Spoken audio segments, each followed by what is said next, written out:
Pues muchas gracias a todos por estar aquí. Me siento muy honrada de su presencia. Y pues bueno, pues vamos a comenzar. Les cuento que cuando Manyuguita, que por aquí anda, que fue quien me invitó a dar la plática, me dijo que sí, pues la verdad es que yo me sentí muy contenta y inmediatamente el tema resonó pues en mi corazón y en mi mente y dije sí. Y bueno, pues luego recordé pues que yo cuando mis hijos eran pequeños yo no era budista. Y entonces sí empezó un poco a ver, pues, cómo voy a abordar esto, ¿no? Entonces, pues esta charla va a ser un poco confesional, un poco hablar de lo que no hice y hoy haría diferente. Estaba platicando con Kemara y decíamos, bueno, es que en lugar de reflexiones de una madre budista le hubiéramos puesto a la charla confesiones de una madre budista. Hubiera jalado más gente, ¿verdad? Y pues va a ser un poco así, ¿no? Es un poco confesar cómo he vivido la maternidad y en dónde le he regado, en dónde ha sido bien también, ¿verdad?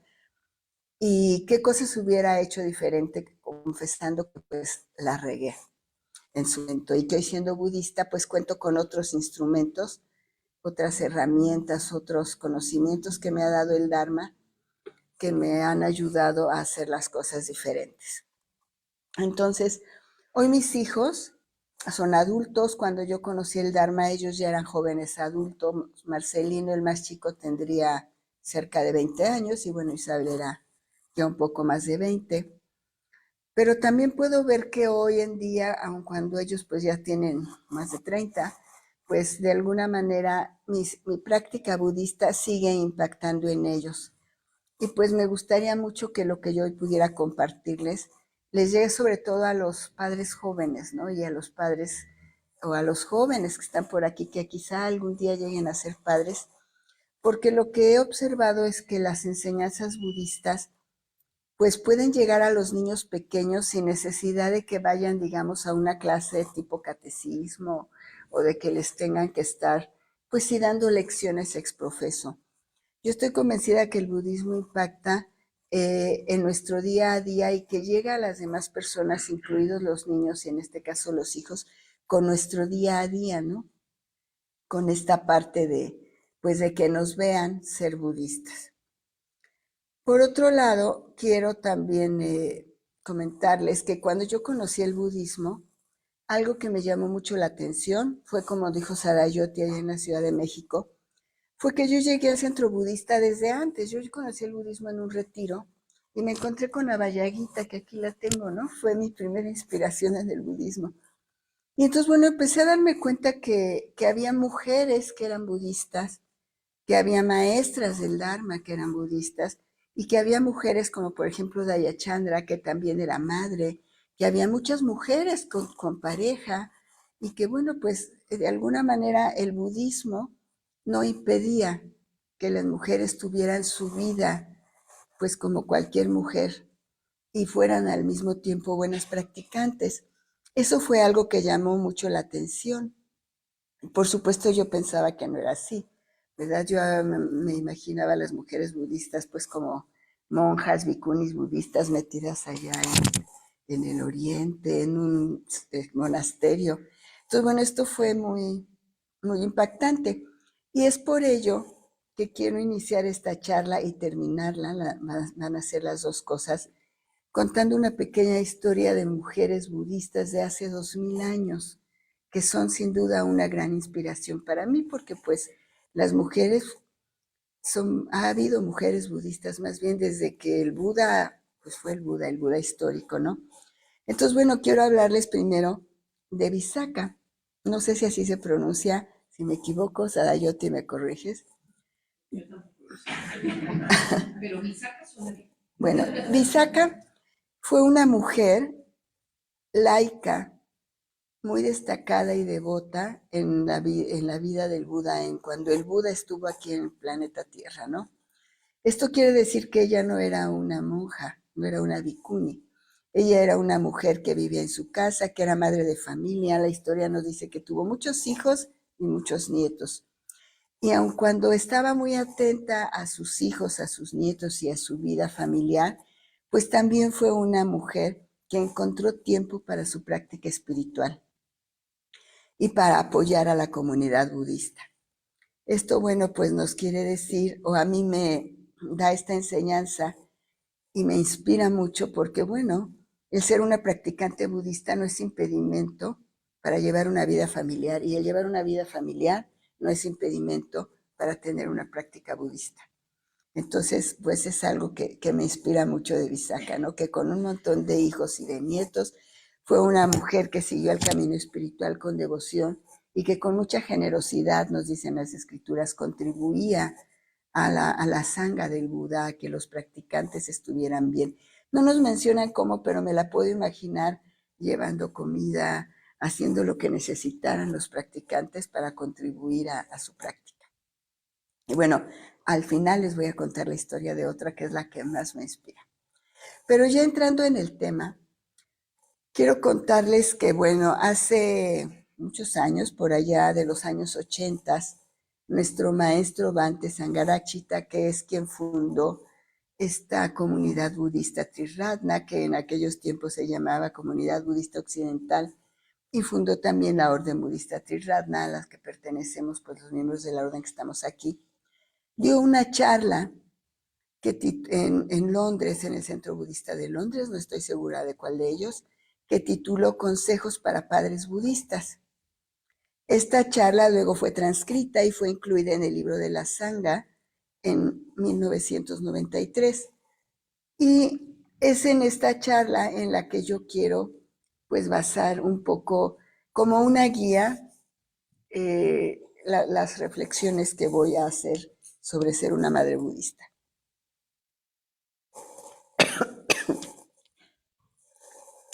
Perdón. Bhante nos dice que el Buda cuenta en alguna de sus escrituras que habló con Sigalaka de que había 6 relaciones que deberían ser honradas y respetadas, y una de ellas era la de los padres e hijos.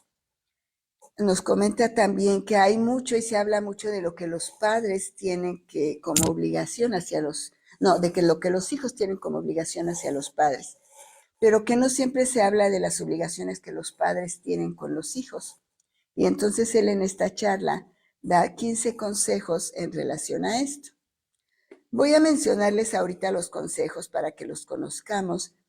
Y bueno, yo de estos consejos solo voy a basar mis reflexiones en 5 de ellos.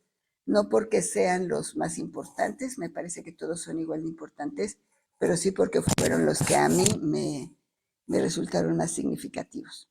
Y bueno, estos consejos que nos daba antes son: recuerden que primeramente son budistas y después padres, lo cual es bien importante. No temas enseñar a tus hijos budismo. Dense cuenta de que ser padres les pone frente a dificultades. Y bueno, sabemos que sí. Forma parte de la asociación de padres y maestros. Habla con tus hijos. Restringe la televisión, o yo hubiera puesto el internet. Que sus niños lleven una dieta sana. Socializa a tu hijo. No seas posesivo. Enseñen a sus hijos a hablar debidamente. Lleven a sus hijos a festividades budistas apropiadas para ellos. Que sus hijos conozcan a sus amigos budistas. Enseñen a sus hijos a respetar el medio ambiente. Y eso que esto fue hace muchos años. Enseñen a sus hijos a tener empatía. Y otra bien importante, no se sientan culpables por haber cometido errores. Entonces, bueno, de estos 15 consejos que nos da Bhante y que valdría la pena en algún momento explorar más a fondo, voy a hablar yo de 5. El primero dice, el que elegí dice: no temas enseñar a tus hijos budismo.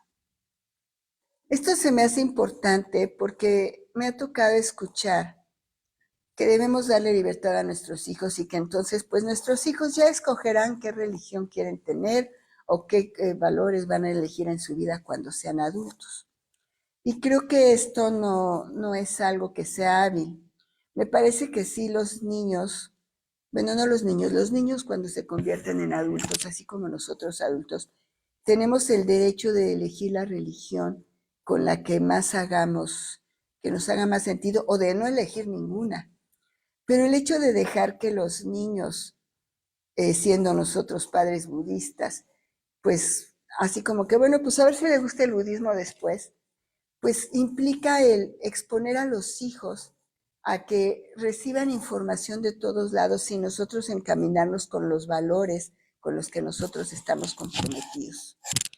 Entonces me parece muy importante enseñar a nuestros hijos budismos desde que son pequeños, para que además pues tengan estos valores de los que nosotros estamos convencidos y de los que sabemos que pues nos van a ayudar a tener una vida mejor y una vida diferente con menos sufrimiento. Entonces, bueno, pues ahí va la primera confesión, ¿verdad? Cuando mis hijos eran chicos, pues no, yo no era budista, y a ella, a la mayor, pues sí le di una educación religiosa, que fue en la católica, que era la que practicaba yo entonces, pero a Marcelino, que es el más chico, dije, ay no, yo ya me había peleado con el catolicismo, y dije, no, pues mejor que cuando sea grande, a ver el que hace, ¿no? Y bueno, pues él creció, yo encontré el budismo, me reconocí budista, y empecé a ir a los cursos, empecé a ir a los retiros, empecé a estudiar budismo, y un día mi hijo Marcelino me dice, oye, yo quiero ir a esos cursos a los que tú vas porque como que te están haciendo bien, como que ya no te enojas tanto, como que veo que si estás cambiando, llévame, ¿no? Y dije, bueno, qué bueno. Y pues ahí nos fuimos al centro budista que había entonces en Coyoacán. Pues ya como 20, 19, 20, ya grande. Uh-huh. Y pues hicimos juntos lo que allá le llaman los cursos fundacionales, ¿no? Entonces, pues sí vi como, aún siendo adulto, el hecho de que yo fuera a practicar budismo, a él lo tocó y él quiso ir. Uh-huh. Él ha ido a retiros, él tiene su altar. No es un practicante comprometido, la verdad es que no. Pero sí puedo ver cómo los valores budistas han tocado su vida. Y es un buen hombre, es un buen hombre, es un hombre comprometido, es un hombre responsable, es un hombre empático. Entonces, pues no importa que encontremos el budismo cuando somos adultos, esto pues puede tocarlos y hacerles que su vida sea diferente. En otro momento Marce me dijo, es que ¿por qué a Isabel sí la llevaste a la primera comunión y a mí no? Uh-huh. Entonces, bueno, ahí yo lo que pude observar es cómo a los niños, independientemente de lo que nosotros pensemos, sí necesitan una educación espiritual. Esto de dejarlos un poquito a que ellos lo encuentren, no les hace bien. Pues yo en ese momento le comenté que, bueno, yo ya me había peleado con la religión cuando él hubiera tenido la edad de hacer la primera comunión. Y pues le comentaba eso, ¿no? Que me disculpara, que quizá él no le di algo que él necesitaba, pero que bueno, pues entonces ahora como adulto sí quería ir a un retiro, sí quería tomar otro curso, contaba conmigo, ¿no? Él en aquel entonces pues estudiaba, todavía no trabajaba. Y pues fue una manera de acercarlo, pero quise comentarlo porque los niños sí necesitan esta educación espiritual, sí necesitan algo que les da un sentido, sí necesitan estos valores que puedan compartir nosotros desde donde nosotros estamos parados. Entonces, por otro lado, es importante recordar, pues como budistas, que para enseñar a los niños, esto lo comentaba un poco al principio, para enseñar budismo a los niños, de verdad que no necesitan una clase de budismo. No necesitan que haya en el centro budista un curso y dejarlos y que otros les enseñen. El budismo lo podemos enseñar en casa con esto que comentaba Sadayoti hace rato, ¿no? Cuando empezó la meditación. Podemos enseñar a los niños budismos a través de que vean nuestra ética budista. Uh-huh. A través de que ellos vean, pues que soy vegetariana y que entonces aprendan que no hay que lastimar a los animales, que yo tengo un habla amable, que yo tengo un habla útil, que trato de tener un habla veraz. Todo esto hace que los niños se vayan educando en el budismo. Por supuesto, también podemos contarles historias del Buda que a los niños les encantan. Uh-huh.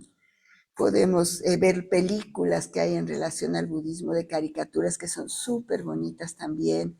Es decir, podemos acercar a los niños al budismo en nuestra vida diaria, que cuando nosotros cantamos mantras, los niños nos escuchen, los niños nos pregunten qué es, se los enseñemos, que se acerquen a meditar con nosotros. No van a meditar 40 minutos, ¿verdad? Pero 10 minutos, 15 minutos, claro que lo van a hacer. Y esto les va a ir enseñando al budismo. Y ellos van a ser budistas un poquito, pues, por la formación en casa, pero con esta conciencia. Hablo de la formación en casa porque, bueno, en Oriente hay muchos países donde son budistas porque todos son budistas, así como aquí, pues muchos somos católicos de niños, pues porque todo el mundo es católico, ¿verdad? Pero podemos enseñar a nuestros hijos a ser budistas con conciencia, ¿no? Ahora, ¿qué hubiera hecho diferente si hubiera sido budista cuando mis hijos eran pequeños? Pues obviamente darles una educación espiritual. Les hubiera enseñado a meditar, les hubiera hablado del Buda, les hubiera invitado a que meditáramos juntos diariamente, hubiera tenido un altar en casa como el que hoy tengo, les hubiera invitado a hacer ofrendas. Y bueno, seguramente mis hijos hubieran tenido una vida diferente desde más chiquitos. Y bueno, pasando a otro consejo que nos da Bhante, quiero hablarles del consejo que dice: forma parte de la Asociación de Padres y Maestros. ¿Por qué elegí este? Bueno, pues otra vez viene una confesión. Yo solo fui miembro de la Sociedad de Padres de Familia una vez. ¿Por qué? Pues porque trabajaba todo el día, ¿no? Entonces yo estoy totalmente de acuerdo con Mante en este punto, no porque haya sido siempre miembro de la Sociedad de Padres, sino por dos motivos. Uno, porque soy maestra, y otro, porque mi hija Isabel sí es parte de la Sociedad de Padres de Familia. Como maestra, yo trabajé 34 años en un jardín de niños oficial, y de verdad que el trabajo de los maestros y la calidad del servicio que se puede dar a los niños es muy diferente cuando se cuenta con los padres de familia, con padres de familia que están ahí para ayudar, están ahí para ser creativos, están ahí para apoyar, están ahí también para decir: oiga maestra, aguas como le está gritando al niño, oiga maestra, esto hay que tener cuidado, ¿no? Entonces, sin duda, como budistas, creo que es importante el participar y apoyar a los maestros, a los que muchas veces les dejamos así como que ahí tiene y hágale como quiera, ¿no? Y luego el otro punto es que, bueno, yo he visto que mi hija Isabel siempre ha sido vocal y ha sido un beneficio para su escuela. Bueno, las escuelas, en las diferentes escuelas en las que han estado sus hijos, ¿no? He observado que ella está atenta a lo que necesita la escuela, está atenta a lo que necesitan los niños, está atenta también a cuando ha habido maestros que son pues maestros violentos, y como madre, junto con otras madres, por supuesto, no ella sola, dicen: oiga, ¿qué está pasando con este maestro, no? Y bueno, esto por supuesto se refleja en la educación de mis nietos. Puedo decir con mucha alegría que tengo un par de nietos, uno de 8 y otro de 12, que son niños buenos, son niños tranquilos, son niños divertidos. Y esto tiene que ver pues con que ella está al pendiente y está pendiente también de la escuela. Entonces creo que es otro consejo que Bhante nos da, que es muy, muy sabio, y que cuando tenemos la posibilidad de hacerlo, pues habría que hacerlo como padres budistas, ¿no? Y bueno, este consejo yo lo extendería un poquito más. Yo diría: no hay que dejar la educación de nuestros hijos en manos de otros. No importa si es la escuela, no importa si es el internet, no importa si es la empleada que tenemos en casa, no importa si es la vecina, no importa si es incluso la abuela o la tía. Creo que es importante ordenar nuestras prioridades como budistas y recordar que, bueno, prioridades que tenemos que poner siempre al frente desde mi punto de vista son, por supuesto, nuestra práctica budista y también nuestra familia, la educación de nuestros hijos si tenemos hijos pequeños. Y claro, pues habría que a veces hacer ciertos sacrificios, por decirlo de una manera, porque esto quiere decir dar tiempo y esto quiere decir dejar de tener otras cosas, ¿no?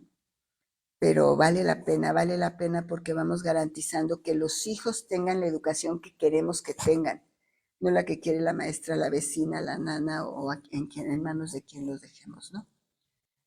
Ahora, ¿qué haría yo diferente si hubiera sido budista cuando mis niños eran pequeños.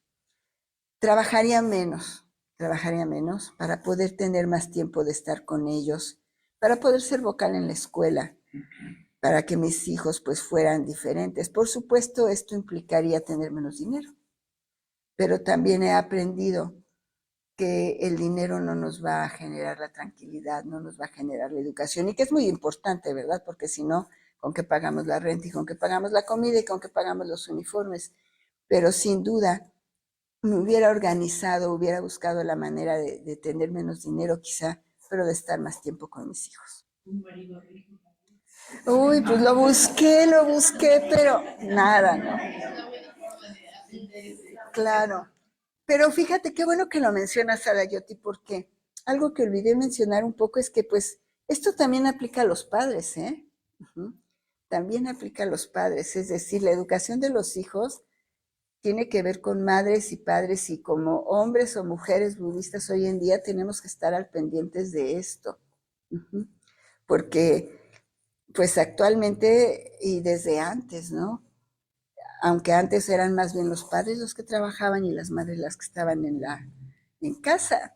Pero he tenido ocasión de platicar con personas que los padres, aún cuando trabajaban, llegaban a casa a platicar con ellos. Justo ayer o antier me lo comentaba que Marati, ¿no? Como su padre trabajaba, pero llegaba a casa a convivir con ellos. También había esta relación. Entonces es bien importante, ¿no? Y bueno, actualmente pues la cuestión económica y la sociedad ha cambiado mucho, y pues en la mayoría de los hogares trabajan padres y madres, pero esto de educar a los hijos nos toca a los dos. Entonces, pues estos consejos justo los dio Bhante, así, consejos para padres, padres incluido, pues padres y madres, ¿no? Entonces, bueno, pues no me conseguí un marido rico, pero para mi otra vida lo voy a tomar en cuenta, ¿verdad? Ahora, a ver, permítanme tantito. Gracias. Otro de los consejos que nos da Bhante es el de habla con tus hijos. Esto es muy importante porque creo que hablar con los hijos es importante. No importa si son preescolares, no importa si son lactantes, porque los bebés claro que nos escuchan. No importa si van en la secundaria y no nos quieren escuchar porque, ay, no, mamá, ya vienes aquí otra vez con tus rollos. No importa, hay que hablar con ellos. Y tampoco que sean adultos, ¿no? Creo que es bien importante. Lo que sí me gusta recordar, porque bueno, a mí me pasó, ¿verdad? Que muchas veces se me olvidó. Es que hablar no es lo mismo que juzgarlos, que regañarlos, que imponerles, que decirles, es que tú estás mal, es que aquí yo soy la mamá, es que yo soy la que sé lo que tengo que hacer, que tienes que hacer, que pasa mucho, ¿no? Y a mí, por supuesto, me pasó. Es decir, a veces nos sentimos como con un autoritarismo, como que tenemos esta autoridad y la justificamos en el amor, es decir, yo soy tu mamá, yo te amo y entonces vas a hacer lo que yo diga. Y muchas veces ni siquiera los escuchamos. Muchas veces pues las cosas que nos dicen nos parecen absurdas solo porque no van con lo que yo creo, solo porque no van con lo que yo aprendí en mi época. Y se nos olvida que, bueno, los niños de hoy están en otra época súper diferente y sus prioridades y sus enseñanzas son diferentes. Y además hoy tienen una información enorme que les viene por todos lados. Y entonces hablar con ellos se vuelve particularmente importante, ¿no? Y por supuesto, volvemos otra vez a la parte de la ética.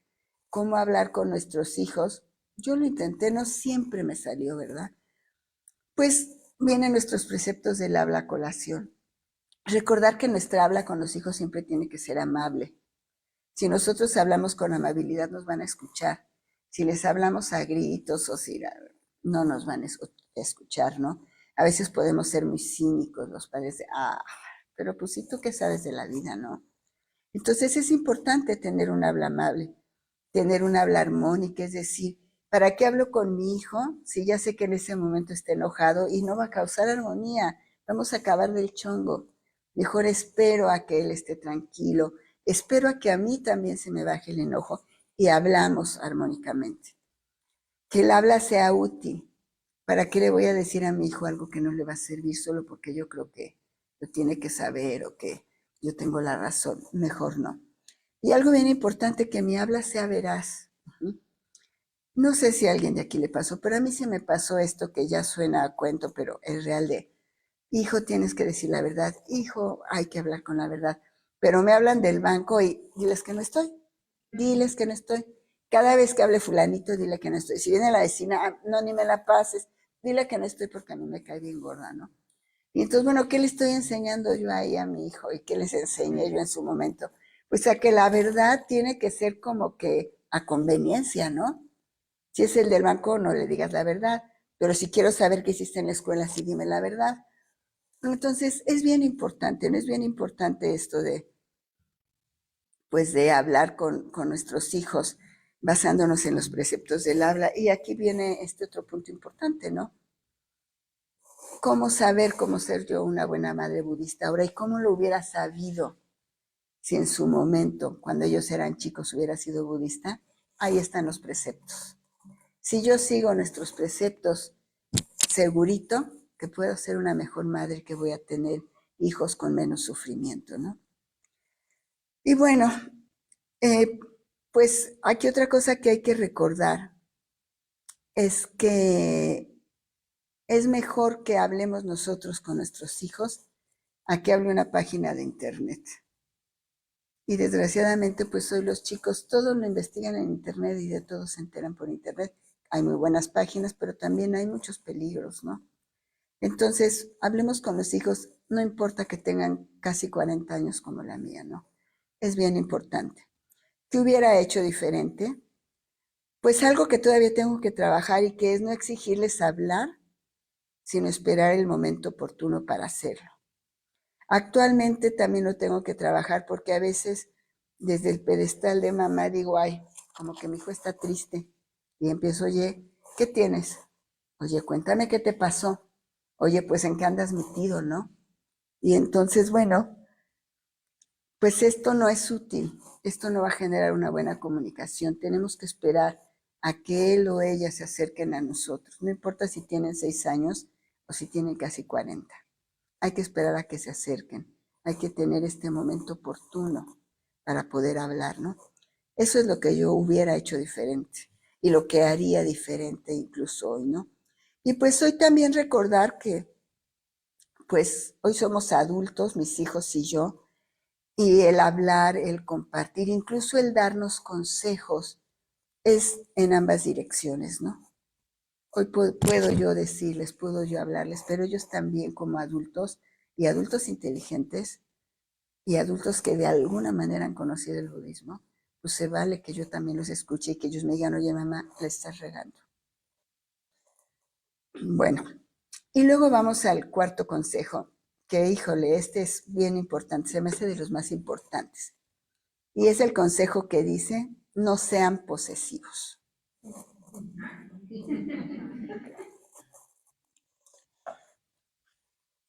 Permítanme tantito porque la gripa sale con el habla. Bueno, ¿por qué se me hace importante? Desde que nosotros hablamos de nuestros hijos, siempre hablamos de mis hijos. Y consideramos que los hijos son nuestros, como si fuera mi suéter, como si fuera mi queso, como si fuera mi pantalón, mi casa, mi... Vaya, iba a decir mi gato, pero no, ni siquiera mi gato. O sea, no podemos ser dueños de ningún ser. Uh-huh.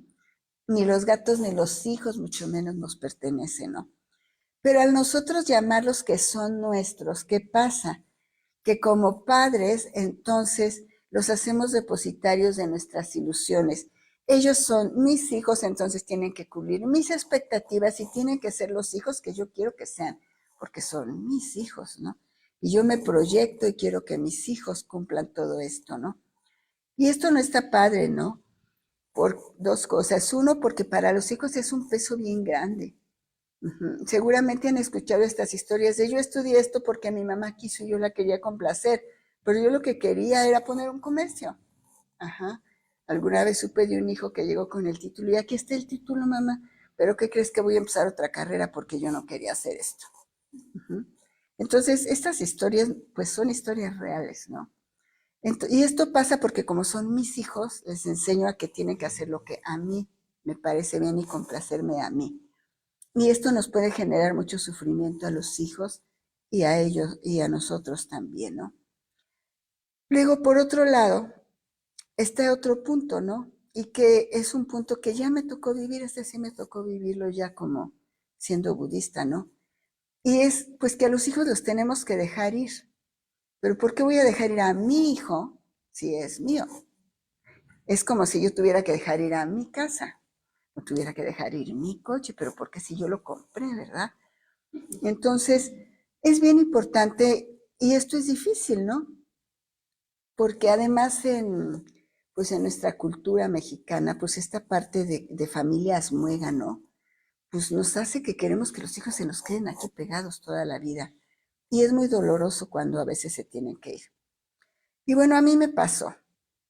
A pesar de que considero que mis hijos por la vida que llevamos, pues son independientes y siempre fueron independientes, porque pues mamá trabajaba, ¿verdad? Se tenían que ser independientes y papá sí estaba ahí a veces y a veces no. Entonces, bueno, pues llegó la edad en que ellos se tenían que ir. Y yo empecé a pensar con este miedito, ¿no? Y con una sensación que decía, ¿y qué tal si se van y les va mal y yo ya no estoy ahí para apoyarlos?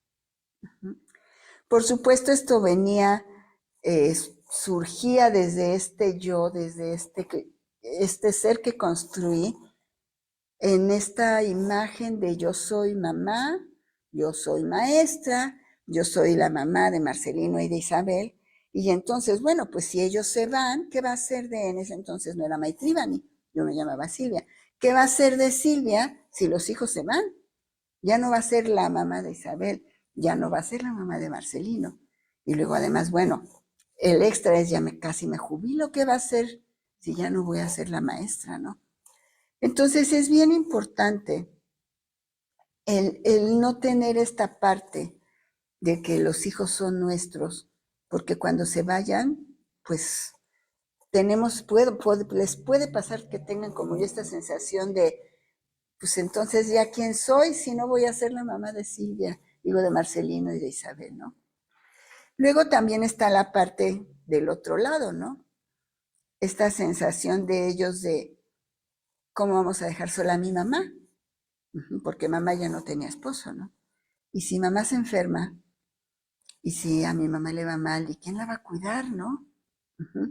Recuerdo que cuando me divorcié la segunda vez, iba yo un día en la calle y en la colonia en que vivíamos los coches no respetaban las señales de tránsito y íbamos a atravesar y iba con Marcelino y Marcelino me agarraba, ¿no? Y cada vez que atravesábamos me agarraba el brazo y le decía yo, hijo, pero suéltame, o sea, así sé atravesar la calle. Y me decía, no, es que mi papá me dijo que él observó que tú no sabes atravesar y que yo te tenía que cuidar, que me fijara que no te fueran a atropellar, ¿no? Imagínense, o sea, la carga en un niño, en un chavito de 17 años, ¿no? Y bueno, pues esto sigue ahí y ya se ha ido quitando, pero sí hay este temor de qué va a pasar con mi mamá, ¿no? Porque obviamente generamos un apego. Al ser yo posesiva son mis hijos, pues se genera este apego y ellos también es mi mamá y la tengo que cuidar y entonces pues se genera ahí un sufrimiento innecesario, ¿no? Afortunadamente, cuando esto pasaba yo conocí el budismo. Yo me reconocí budista y entonces pues aprendí que el apego nos trae sufrimiento. Aprendí que el apego no es el amor incondicional de que hablamos, que una cosa es el amor incondicional meta y otra cosa es este apego de es mi hijo y eres mi mamá y no podemos estar ahí separados, ¿no? Y esto pues me ayudó a ser compasiva conmigo y con ellos, a reconocer que bueno, pues sí, a lo mejor le iban a regar y les iba a ir mal, y ni modo si no está mamá ahí, ¿no? Me ayudó a ser compasiva con sus propios procesos, porque bueno, ellos, pues cada uno lleva su ritmo en la vida y no todos somos iguales. Podían tener amigos que hubieran acabado la carrera y podían ellos ir apenas con la prepa, aunque tuvieran 20 años, ¿no? Cada quien lleva su propio proceso. Entonces, pues esta compasión que yo aprendí siendo budista me enseñó a respetar, a darme cuenta que está bien, que cada hijo lleva su proceso y cada hijo elige su camino y aunque no me guste, pues es lo que ellos han elegido y lo van a hacer a su propio ritmo, ¿no?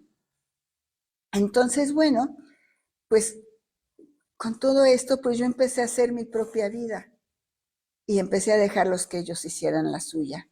Y la verdad es que nuestra relación cambió, porque ya no es esta mamá que los regaña y les dice lo que tienen que hacer. Hoy es una mamá que los acompaña y que tiene unos hijos que a su vez la acompañan. Nos amamos muchísimo, sin duda, y bueno, he aprendido a respetar sus espacios y ellos han aprendido también a respetar los míos.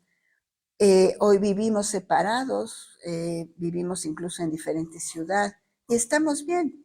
Sabemos que contamos el uno con el otro, pero sabemos que estamos bien, ¿no? Porque bueno, ahí también pasó otra cosa, ¿no? Me di cuenta que pues yo no confiaba en mí ni en ellos. Yo no confiaba en la educación que les había dado, porque qué tal que se van y no saben. Y tampoco confiaba en que ellos tenían la capacidad de resolver los problemas juntos, ¿no? Entonces, bueno, el budismo también me enseñó a confiar en que, pues dentro de sus propios procesos, ellos van a aprender y que ellos cuentan conmigo estando allá y a ser amable conmigo misma, a tener meta hacia mí. Hice mucho meta en primera etapa, ¿verdad? Muchas veces. Y darme cuenta de que, pues sí, a lo mejor la regué, pero tengo que confiar en que aunque sea un poquito de lo que les di, pues los va a ayudar a que salgan adelante, ¿no? Y bueno, aquí quiero leerles una frase textual de Bhante de esta charla que está en el libro de la Sangha que dice: cuando tu hijo o hija vaya a visitarte, trata de no verlos como a los hijos que vuelven al nido buscando alguna comodidad. Trata de verlos como a buenos amigos que vienen a casa para conversar. Y esto es lo que yo hoy trabajo por tener con mis hijos.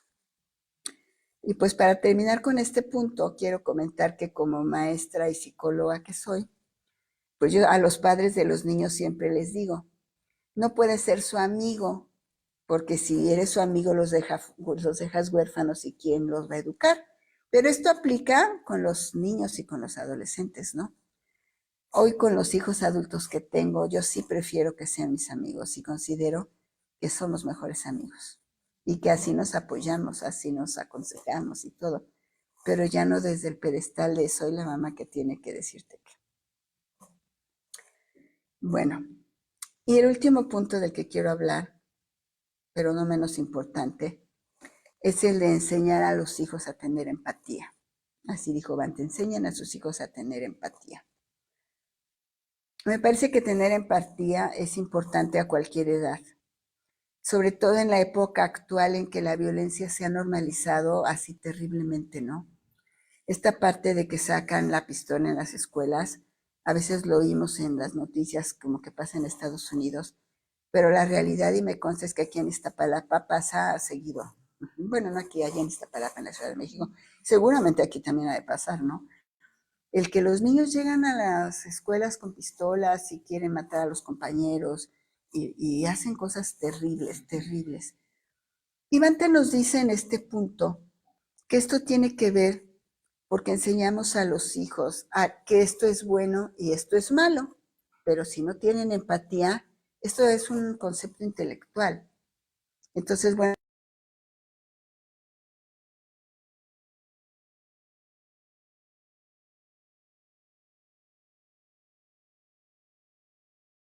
es malo, pero no hay esa empatía, ¿no? Entonces, es bien, bien importante la empatía, ¿no? Ahora, la empatía yo sí considero que la aprendí desde que era niña. Cuando estaba haciendo esta charla recordé cómo una vez mi madre, en paz descanse, nos puso a hacer, no sé si tú te acuerdas, hermana, nos puso a hacer una cena de Navidad para su amiga María Elena y su familia, porque se enteró que era Navidad y no tenían nada para cenar, ¿no?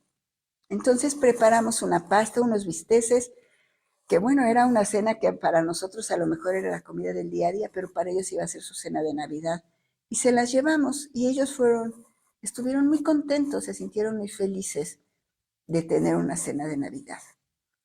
Entonces, pues mi mamá sí nos hacía conectar con lo que otros necesitaban, con su sufrimiento, con cómo se sentían. Y si era posible, nos ayudaba o nos llevaba, nos invitaba a ayudar. Recuerdo que con ella y con los guías de México, que ahora, bueno, también son como Boy Scouts, ¿no? Pues íbamos a bañar a los niños de casa cuna, íbamos a ayudar a los viejitos. Y pues eran actividades que nos ponían y que mi mamá siempre nos invitaba a hacer y que nos enseñaron a ser empáticos con los demás. Y esto de alguna manera, pues yo sí lo transmití a mis hijos, ¿no? Creo que si algo cambiaría, pues es el enseñar a mis hijos esto de que, bueno, no basta con saber si está bien o mal. También hay que poner la empatía ahí, para que este bien o mal esté teñido de empatía y yo pueda tener una decisión más hábil en lo que hago o no hago para no lastimar a los demás. Bhante nos cuenta un episodio que viene en el Canon Pali, que son unas escrituras budistas, en la que el Buda se encuentra con unos muchachos que están atormentando a un cuervo y les dice, si fuerais atormentados de ese modo, ¿cómo sentiríais? Por supuesto, los muchachos le responden que no les gustaría. Y el Buda les dice, ¿sentiríais dolor si os trataran así? ¿No pensáis que el cuervo también lo siente? Y los muchachos tienen que admitir que sí, que lo siente. Y bueno, dicho de otro modo, los chicos empiezan a tener empatía por el cuervo. Y sí creo que es algo súper importante de enseñar a nuestros hijos.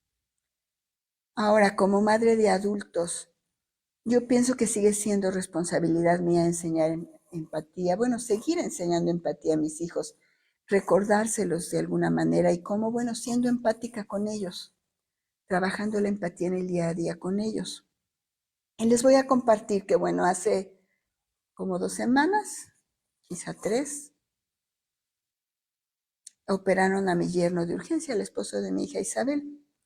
Y bueno, en cuanto yo supe que Isabel estaba, que Pablo estaba en el hospital, pues organicé mis cosas y fui a la Ciudad de México. Por supuesto, no es que no tuviera nada que hacer aquí en Cuernavaca. Los que me conocen saben que siempre tengo 1000 cosas que hacer, ¿verdad? Entonces, había mucho que hacer. Hubo que cancelar algunas cosas, algunas cuestión que si venía a la recepción, que lo que sea. Por supuesto, tampoco fue porque Isabel me necesitara. O sea, la verdad es que ella es una adulto responsable y es muy, muy proactiva y además es de esas personas que resuelven, ¿no?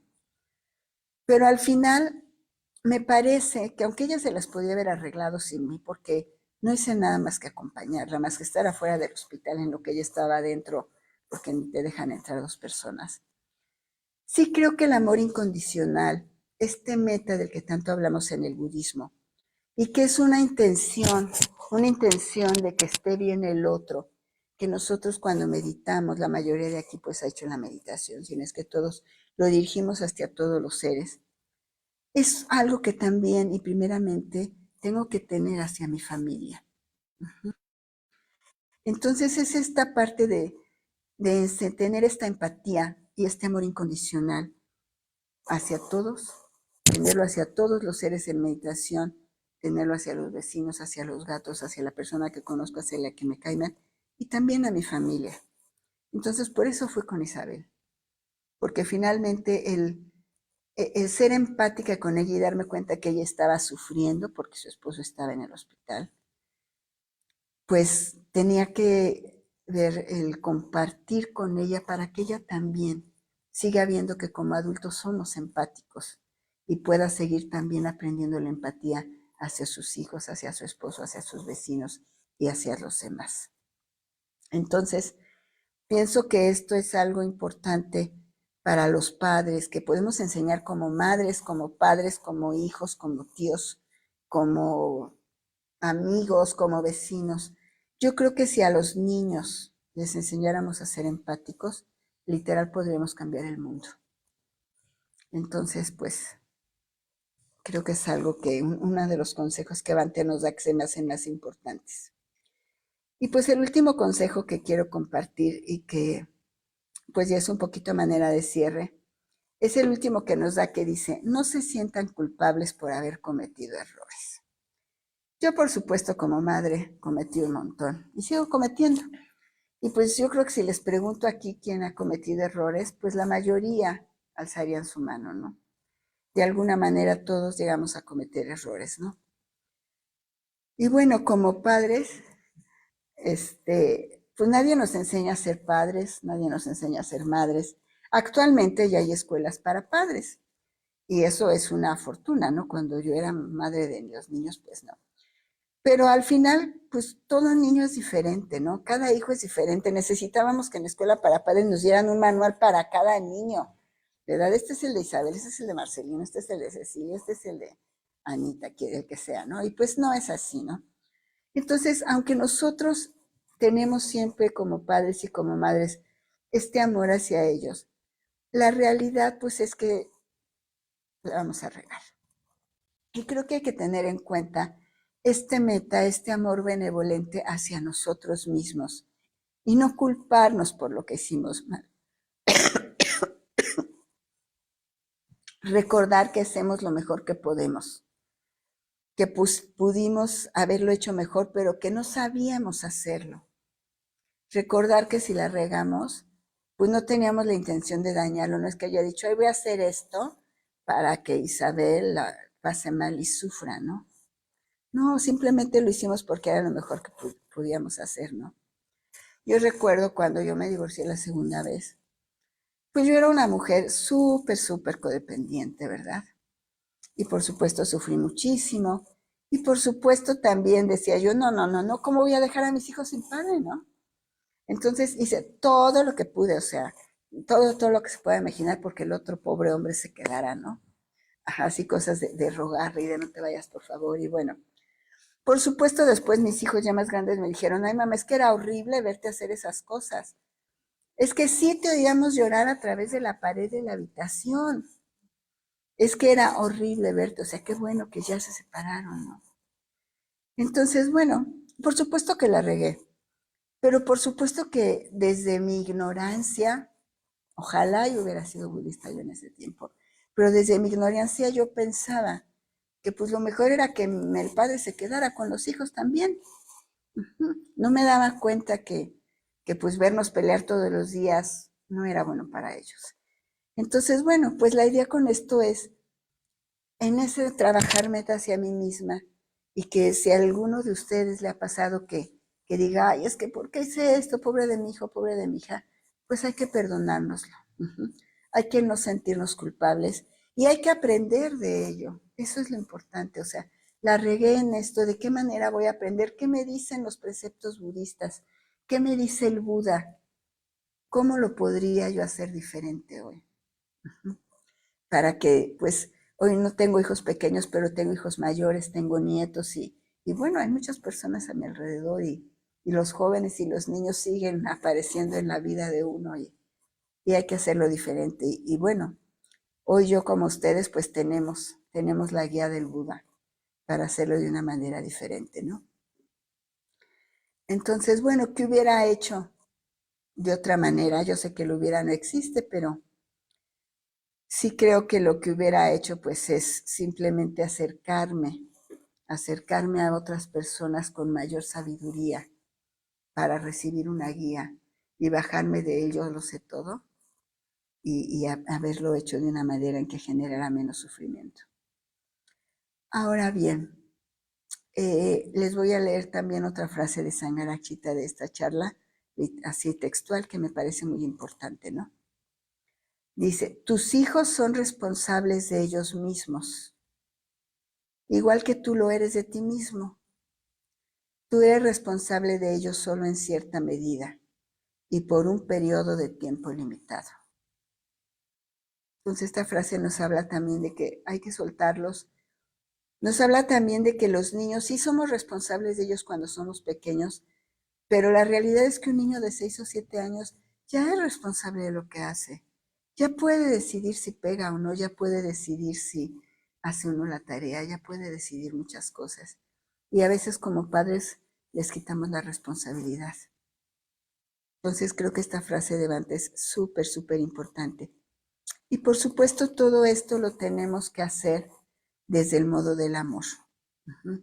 No desde el modo de poder que es, aquí las cosas se hacen porque yo soy madre. No importa si tienen 6 años o si tienen casi 40. Tiene que ser desde el modo del amor, ¿no? Si cuando son chicos es porque yo les marco un límite y les digo, pero cuando son adultos, pues es, yo te recomiendo, yo te aconsejo, yo lo hice así, yo la regué así, hija. Ajá. Pero siempre desde el modo del amor. Y bueno, pues para terminar la charla, quiero compartirles la historia, espero pronunciarlo bien, de Mahaprajapati Gautama. Mahaprajapati Gautama. Era la madre de Buda, ¿no? Exactamente. Gautami, aquí dice Gautami, fíjate. Mahaprajapati Gautami. Bueno, en aquellos tiempos en que nació el Buda, pues el Buda se quedó huérfano muy joven, muy chiquito, ¿no? No sé qué edad tenía. 7 días. 7 días, súper chiquito. Y se acostumbraba que entonces el viudo pues, se casaba con la hermana. Y entonces el papá del Buda se casa con ella. Y pues ella fue su tía materna y su madrastra del Buda, pero como dijo Sadayoti, pues su madre putativa, o sea, ella lo creó. Yo diría pues que ella fue su mamá, ¿no? No tuvo esta pues bendición de alguna manera de haberlo tenido en su vientre, pero fue su mamá. Ella cuando el Buda decide irse ya a los 20 años, se va, salir al mundo, deja su palacio, deja todas sus riquezas y sale al mundo y pues empieza a convertir de Siddhartha Gautama en el Buda. Pues ella llega un momento en que decide salir también y hacerse discípula del Buda. Se hace discípula de su hijo. Esto a mí se me hace tan conmovedor, tan significativo que me dan ganas de llorar. Ella fue la primera mujer en solicitar la ordenación como monja o bhikkhuni. Eventualmente fue aceptada en la orden después de que el Buda estableció las reglas para las monjas. Ella se convirtió en una discípula avanzada del Buda y alcanzó el estado de Arahant, que es la iluminación completa. Esta historia nos enseña y destaca la importancia del compromiso y la devoción de la práctica espiritual, sin importar si somos mujeres, si somos hombres, si somos madres, si somos padres. De todos modos, el compromiso y la devoción se puede hacer, es importante. Y bueno, también obviamente nos hace ver el papel de las mujeres en el budismo temprano, ¿no? Las mujeres desde aquel entonces se comprometían y las madres podían ser budistas si eran discípulas del Buda, ¿no? Entonces, bueno, el que ella, que fue prácticamente la madre del Buda, se convirtiera en su discípula y llegara a iluminarse, a mí me inspira así a todos los días decir, claro, yo también puedo. Y pues, muchas gracias por escuchar.